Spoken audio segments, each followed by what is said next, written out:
By the time we found and fixed the problem, and all we did to fix the problem was we updated the projections on this example of expense, and we calculated the firm had likely missed out on several $100,000 of profitable new referral business, all because the financials were being given to the owner, but she wasn't being walked through what her firm's financials were actually saying. While RJon was away, Team RJon came to play. Well, the cat's out of the bag now, folks, but we're still here bringing you our favorite and most importantly, actionable insights to RJon's newest book, Profit First for Lawyers. We're going to help you accelerate your law firm's growth so that you can experience more profit in every aspect of your life. We're also going to be providing some behind-the-scenes footage at what it's really like to work with RJon Robbins. So, put your BS aside for the next few minutes and put yourself, your family, your firm, and your profit first. Welcome back to another episode of the Profit First for Lawyers podcast. I'm your host, Carly. And if this episode title sounds familiar, you've probably already read the book because we lifted it straight from chapter 10. Today, we're covering a revolutionary topic that will really give you some actionable insights. We're talking about the two different kinds of overhead expenses and why it is so important to make the distinction between them. So here's RJon giving a fairly detailed explanation. If you're following along in the book, we're starting on page 90. Let's roll that clip. I've been told that what I'm about to share with you in this chapter is nothing short of revolutionary. I didn't say this about myself. Others said it about me. So there's my humble brag.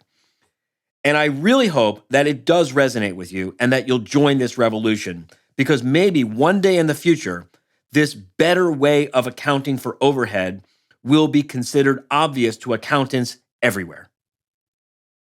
Here it goes.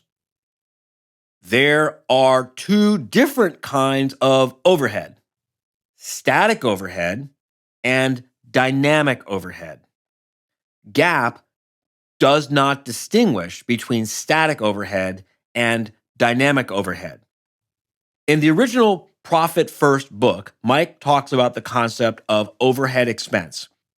But it was not until he was sitting at my kitchen table, literally, that he says he had the aha moment when I first described for him how we make this distinction with our clients and how much easier it suddenly becomes for my team to help them make their law firms so much more profitable. Let me explain what I mean by this. Static overhead is a category of overhead expenses that do not pay for themselves. Dynamic overhead is a category of overhead expenses that do pay for themselves and continue to pay for themselves, especially as you scale the business. While it may be true that not having enough static overhead will impede your ability to run your law firm and generate any profit at all, adding more static overhead won't necessarily make the law firm more profitable. Examples of static overhead are things like electricity, rent, dues, and subscriptions. Think about it. Not feeding enough electricity into your law firm will have things grinding to a halt in a hurry, but adding more electricity won't necessarily tend to grow revenues or profits. Paying more in bar dues doesn't add more value to your business than paying just enough in bar dues. Those are examples of static overhead. Dynamic overhead is of a very different nature and must be treated accordingly if we are to maximize the profitability of your law firm. Most things related to marketing and sales, for example, and workflow efficiency are dynamic in nature. The more good marketing that your law firm invests in, the more potentially profitable your business will probably become. The more tools and training and support that the firm provides for its staff, the more efficient the staff should become, thereby increasing the firm's capacity to be more productive with an ever-improving labor cost ratio, which leads to better profits. And the more that management invests in proper financial controls and good long-range strategic planning, the more opportunities for profit should be identified. Now, RJon goes into this in much greater detail with more practical examples in Chapter 10 of Profit First for Lawyers, the book. For now, here's RJon recounting a true story that happened when one law firm owner's financial teams were overzealous in protecting her overhead budget. Let's roll that clip. Another very ambitious law firm owner brought us in to analyze her law firm and, quote, figure out why the hell my firm isn't growing. One of the line items in the budget that showed up on the budget variance report was the firm's marketing expense. We noticed there was no variance in the law firm's marketing expense. It was projected to be X, and it was exactly X every month.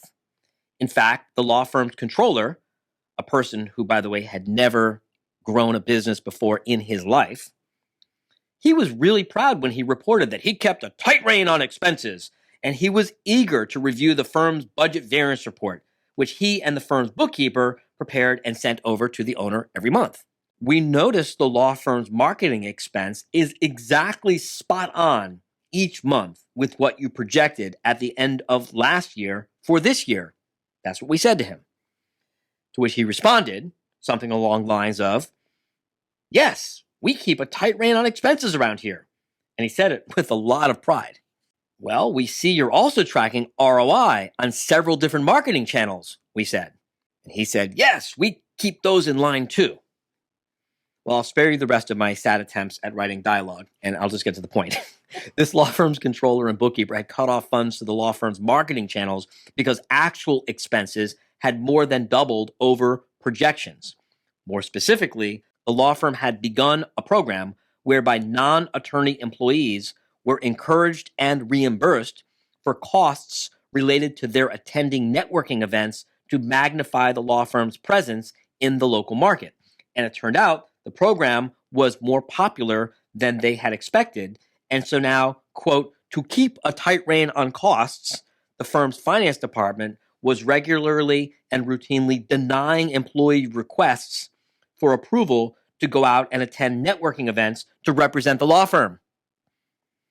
As a result, morale was in decline and employees were beginning to doubt the sincerity of the owner's commitment to growth.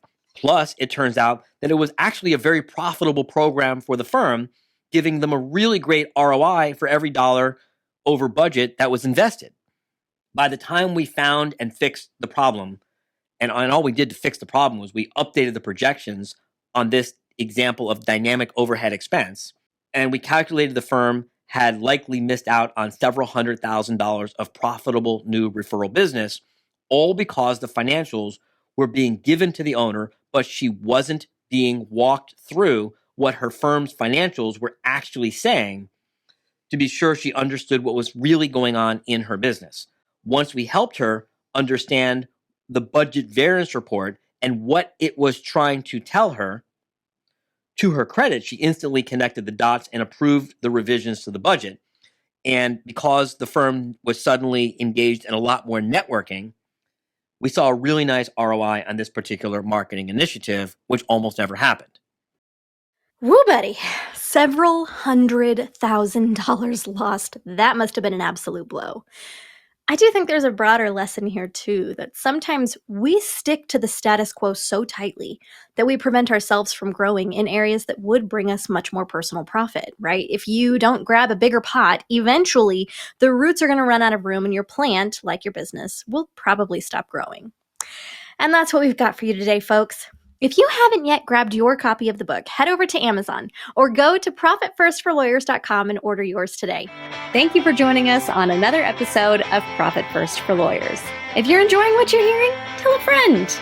And buy your copy of the book at ProfitFirstForLawyers.com. Your future self will thank you for it. And we will see you next time.